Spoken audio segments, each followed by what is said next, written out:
అలసిపోకూడదు, నిరుత్సాహపడకూడదు, కృంగిపోకూడదు. వస్తాయి కొన్ని ఎదురు దెబ్బలు వస్తాయి, గాయాలు అవుతాయి, దేవుని సేవలో గాయాలు అవుతాయి. ఇక అడుగు సాగదురా బాబు, నా వల్ల కాదనే పరిస్థితులు వస్తాయి.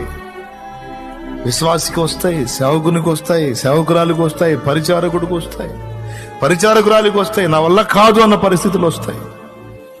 కానీ అలసిపోకూడదు, కృంగిపోకూడదు, ఆగిపోకూడదు, శత్రువుకి లొంగిపోకూడదు.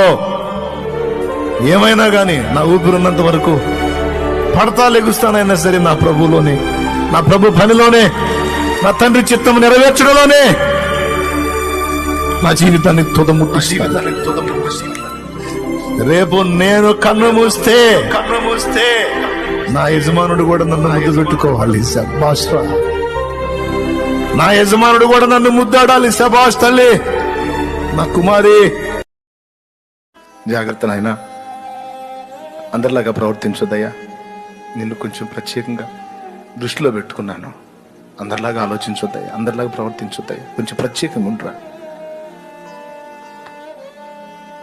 ఈరోజు కూడా నా తండ్రి బాధ అదే. నువ్వు జాగ్రత్తగా, నువ్వు నాతో అన్నమాట నీతో అంటున్నాడు. నీ పేరేదో నాకు తెలీదు, నీ ఊరేదో నాకు తెలీదు, నువ్వు ఎక్కడున్నావో నాకు తెలియదు, కానీ ఒక్కటి తెలుసు, నువ్వు దేవుని ఏర్పాటులో ఉంటే ఈ మాట నీకు ఆయన వినబడేటట్టు చేస్తాడని తెలుసు.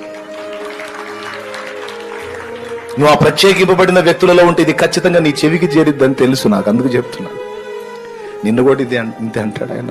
అయ్యా, చాలా మందిని కంట్రోల్ చేయాలని చూశాను, దారి తెప్పారు. నువ్వు అట్లా ఉండొద్దయ్యా, నువ్వు కొంచెం నాకు అందుబాటులో ఉన్నావురా, అలానే ఉండు, నువ్వు జాగ్రత్తగా ఉండు. నిన్ను మాదిరిగా నిలబెట్టి, నిన్ను చూపించి అనేక మందిని తీర్చిదిద్దాలని నేను అనుకుంటున్నాను. దేవుడు నీ విషయంలో ఎంత అంచనా కలిగి ఉన్నాడో సిగ్గుపరచొద్దాయి, దుఃఖపెట్టద్దు.